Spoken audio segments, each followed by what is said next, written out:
Good morning, class. Today we are going to start our NCERT question answer of chapter development. With the help of this video, we will try to understand the question answer of chapter development. Okay, beta. Your first question is that what do you understand by the term development? What do you understand by the term development?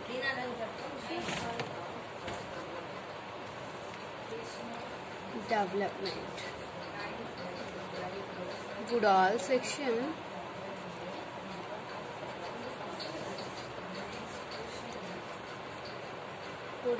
sections of society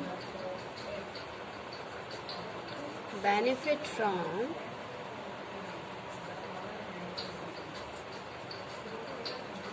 such a definition of development?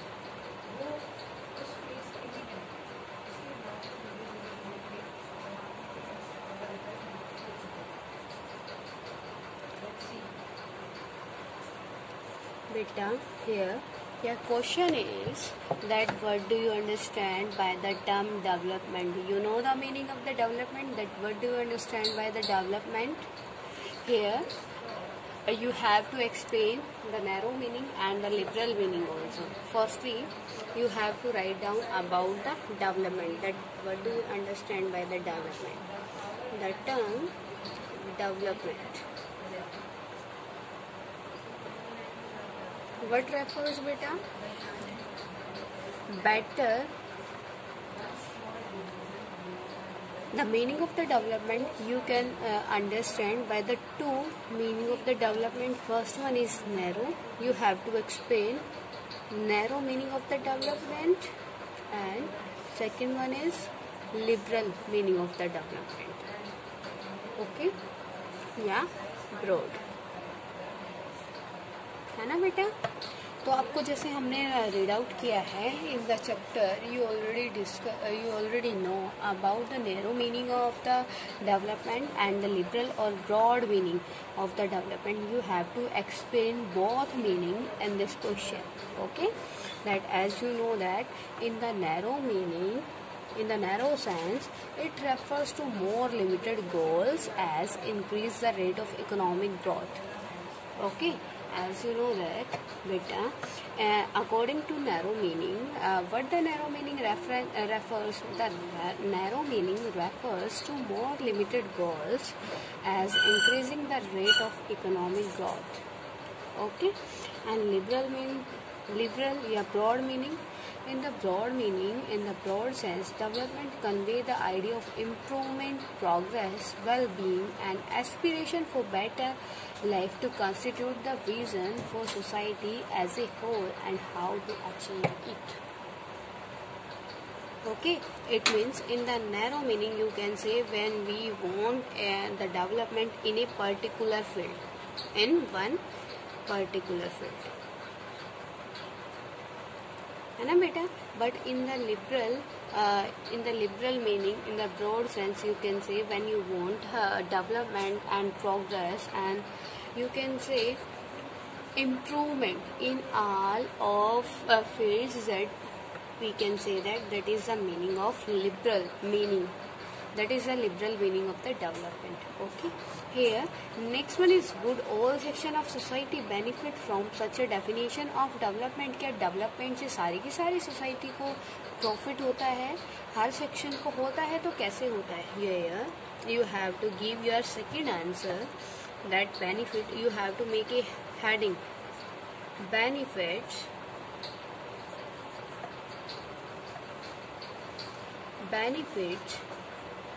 to different section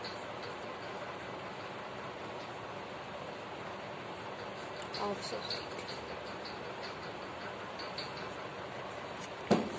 first one is beta how the development has been identified with completing project like factories, dams, hospitals. अब बेटा क्या है, as we already discussed in our chapter notes, that development says that there should be modernization should be there. Modernization या बेटा modernisation क्या होगा, या फिर आपका जो क्या है इंडस्ट्रियल चेंजेस क्या होते हैं, जो आपके एमपीपी होती है, एमपीपी मल्टीपर्पज प्रोजेक्ट है ना बेटा, multipurpose project.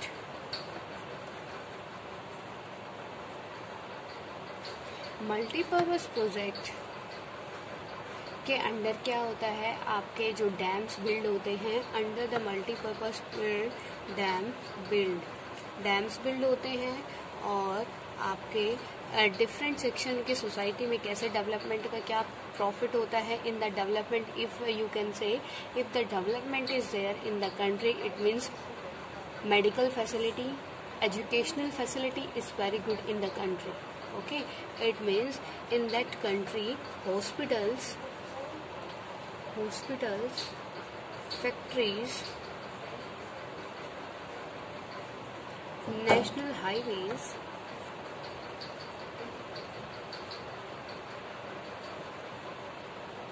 are in good condition।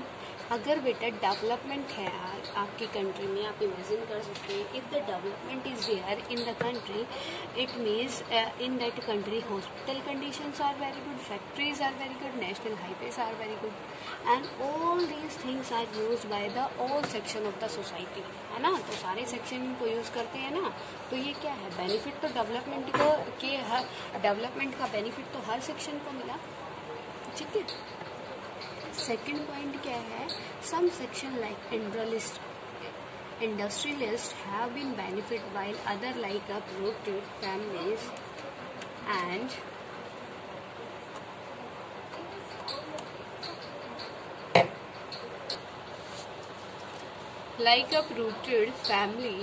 landless people etc.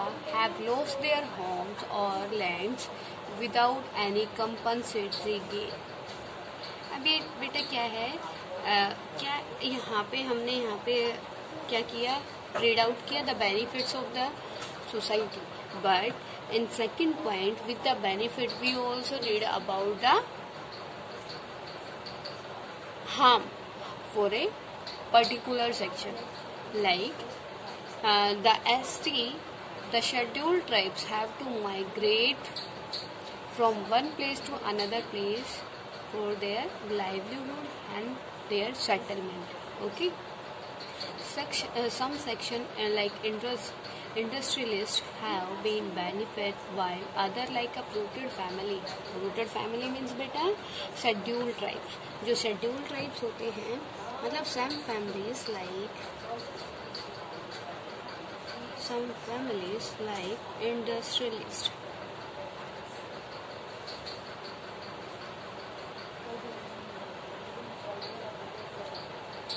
have benefit but ST class, ये benefit but ST class scheduled tribes class get harm just because of migration।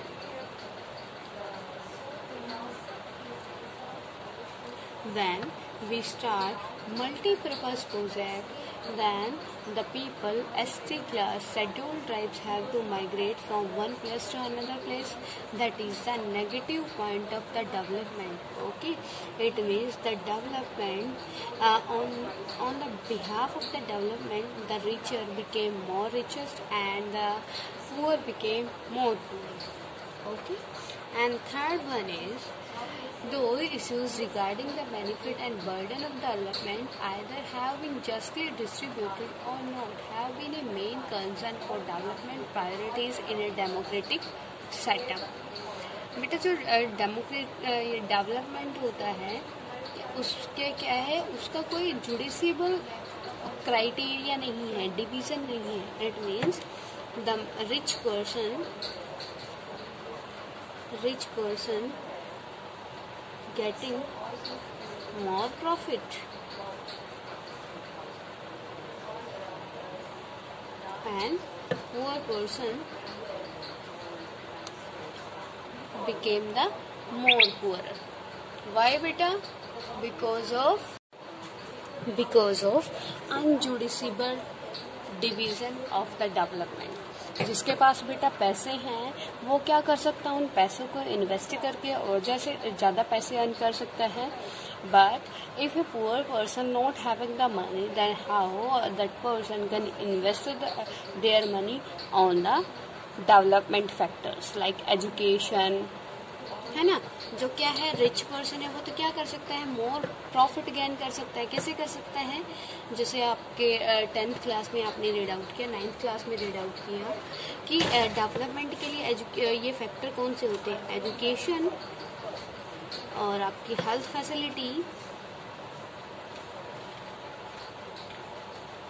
और बेटा ये आपके बिजनेस. लेकिन क्या होता है, but the poor person can't expend their money, their wealth on the education, health facility and business. After that, how the poor can get the profit from these factors, है ना. क्योंकि वो तो इन्वेस्ट ही नहीं कर सकता, उसके पास ही तो मनी ही नहीं है, तो वो कैसे बेटा अपना डेवलपमेंट करेगा. तो ये क्या है यहाँ पे, इसके थ्रू हमने क्या रीड आउट किया. आपका सेकंड इसमें पार्ट क्या था, would all section of society benefit from such a definition of development. क्या जो सोसाइटी के सारे सेक्शन हैं वो डेवलपमेंट की जो डेफिनेशन है उससे क्या करते हैं, डेवलपमेंट करते हैं या नहीं करते. तो आपने बताया ना कि कुछ सेक्शन को ही ज़्यादा प्रॉफिट मिलता है और कुछ सेक्शन को मतलब हार्म फेस करनी पड़ती है. Clear question number first. Now come on second question is discuss some of the social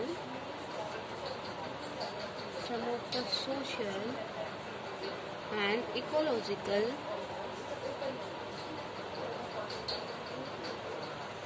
costs of the kind of development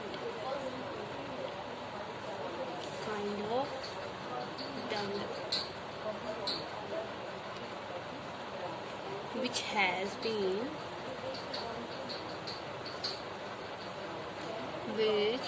been pursued in most countries.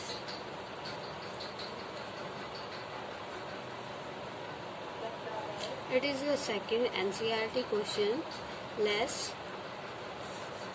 We start the answer with the help of these points. Try to understand the answer. Okay.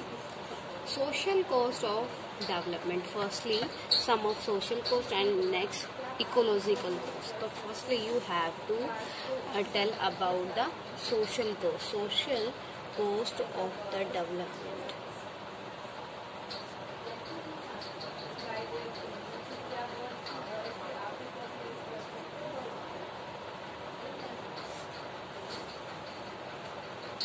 Displacement resulted in the loss of livelihood and increased impoverishment. बेटा social cost क्या होता है development का, society का, इसके society पर development का क्या इफेक्ट पड़ता है. First one is displacement.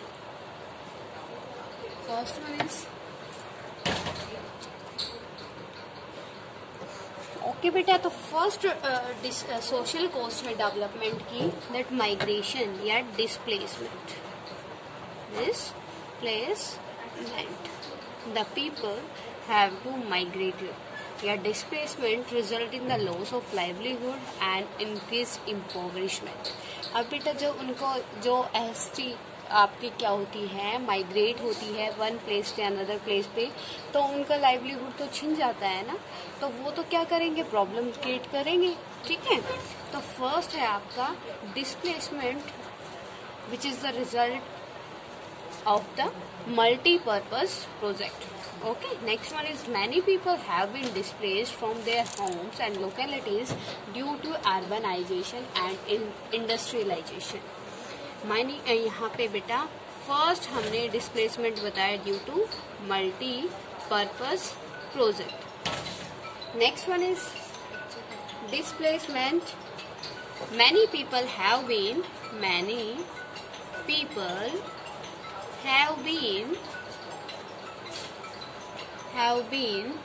displaced from their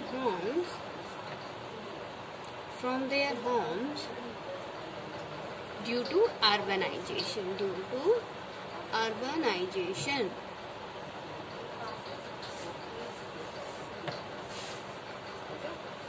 Due to urbanization and industrialization.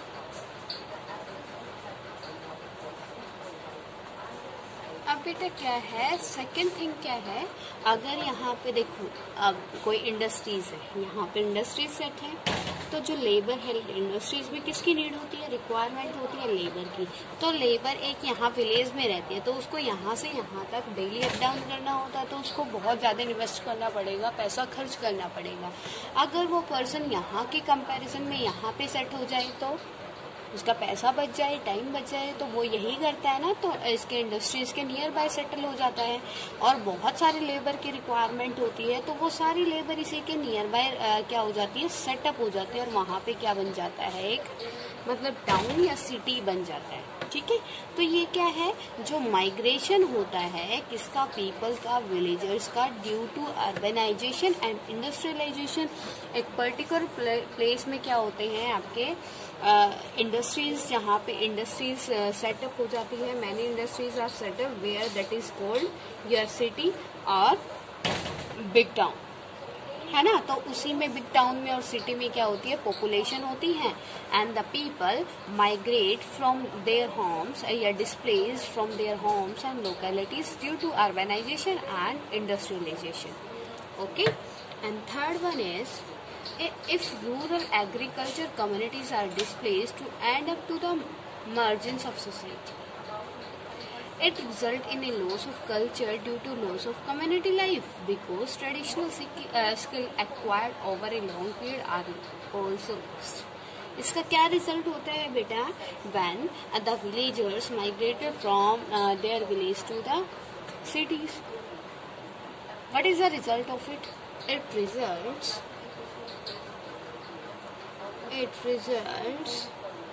in a loss of culture,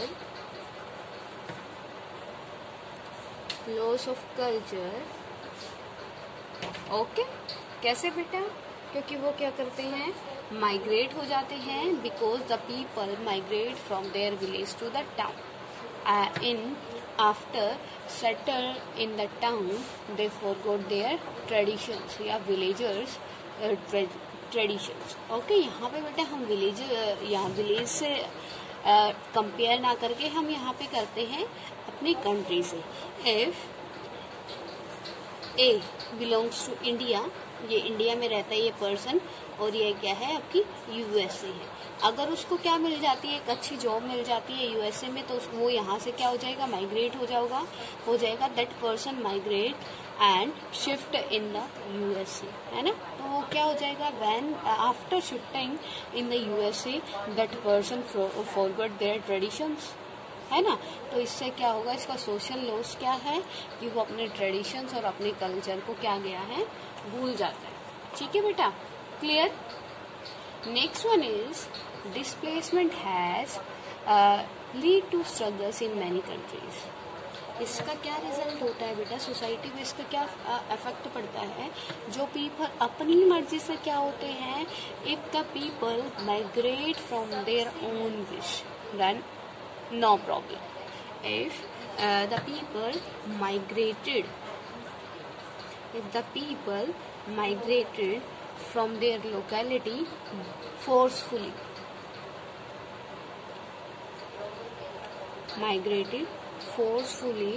then the people start protest, like migrated forcefully result of protest.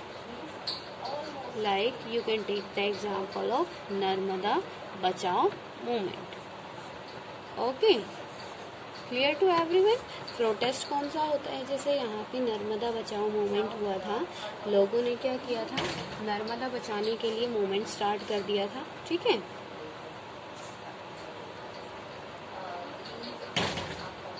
Clear. Against Sardar Sarovar dam on the river of Narmada. Narmada river के ऊपर जब क्या बन रहा था, Sardar Sarovar dam बन रहा था। सरदार सरोवर डैम जब हम बिल्ड कर रहे थे नर्मदा के ऊपर, तो लोगों ने क्या किया था, उसके अगेंस्ट प्रोटेस्ट किया था, क्योंकि उस मल्टीपर्पज प्रोजेक्ट के अंडर क्या करना पड़ा था, हमें जो पीपल वहाँ शेड्यूल ट्राइब्स रहता था उनको माइग्रेट करना पड़ा, ठीक है बेटा। Fifth one is the sport of this dam can to generate electricity. मतलब अब यहाँ पे देखो, हमने यहाँ पे क्या पढ़ा, इसमें सिर्फ पॉजिटिव या नेगेटिव नहीं बताया, मतलब बेटा पॉजिटिव फैक्टर्स या नेगेटिव फैक्टर्स नहीं बताने हैं, discuss some of the social, उसको सोसाइटी पे क्या इफेक्ट पड़ता है वो बताना है। तो पॉजिटिव इफेक्ट भी पड़ता है, नेगेटिव इफेक्ट भी पड़ता है। यहाँ पे हमने नेगेटिव पढ़े, तो here in the last point you have to tell that the support of this claims, कि कुछ लोग क्या करते हैं, इसको सपोर्ट भी करते हैं। और कैसे करते हैं, हेयर बेटा the supporters of this dam claimed, क्या क्लेम करते हैं, टू जनरेट इलेक्ट्रिसिटी। इससे क्या होता है, जनरेट इलेक्ट्रिसिटी जनरेट होती है। इरिगेट लार्ज एरिया, हम इससे क्या कर सकते हैं, लार्ज एरिया इरिगेट कर सकते हैं। And provide drinking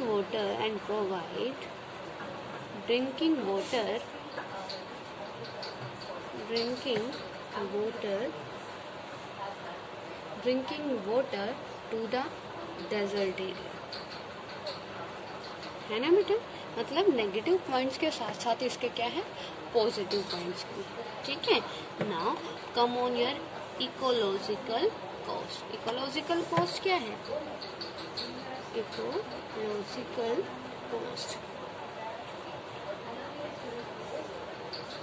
ecological cost क्या है बेटा, एनवायरमेंटल डिग्रेडेशन। एनवायरमेंटल डिग्रेडेशन होता है ना, एनवायरमेंटल डिग्रेडेशन समझते हो ना। डिग्रेडेशन क्या होता है, इट मीन्स डिक्लाइन, या फिर you can say pollute, okay. Environmental degradation होता है, कैसे होता है बेटा, tsunami created damage to a greater extent on south and south east Asia coast in 2005। इससे क्या होगा, अगर हम यहाँ पे देखो, ये आपकी रिवर है, यहाँ पे अगर ये क्या होता है, यहाँ पे हम डैम बिल्ड करते हैं, तो एनवायरमेंट पोल्यूट कैसे होगा बेटा, ये जो रिवर का नेचुरल फ्लो था वो यहाँ पे आके क्या हो जाएगा, रुक जाएगा, है ना। रिवर की जो प्योरिटी थी it is spoiled. Next thing क्या है, यहाँ पे जो क्या करते थे, जो एनिमल्स थे, एक्वेड एनिमल्स थे, उनका क्या हो गया, एक्वेड एनिमल्स की लाइफ डेंजर में चलेगी। और इस मतलब बेटा जब डैम्स क्रिएट करते हैं तो वहाँ पे सुनामी या फिर यू कैन से फ्लड के चांसेस इंक्रीज होता है, ठीक है। Second one is global warming is also taking place due to emission of greenhouse gases into the environment. Ice melting in Antarctic. अब ये क्या कहता है कि इसकी वजह से क्या होता है, ग्लोबल वार्मिंग इंक्रीज हो रही है, जिसकी वजह से सारी मेल्टिंग क्या कर रही है, सारी स्नो क्या कर रही है, मेल्ट कर रही है। और इससे क्या होगा बेटा, इससे आपके किसके ऊपर इफेक्ट पड़ेगा, फ्लड आने के चांसेस इंक्रीज हो जाएंगे, है ना।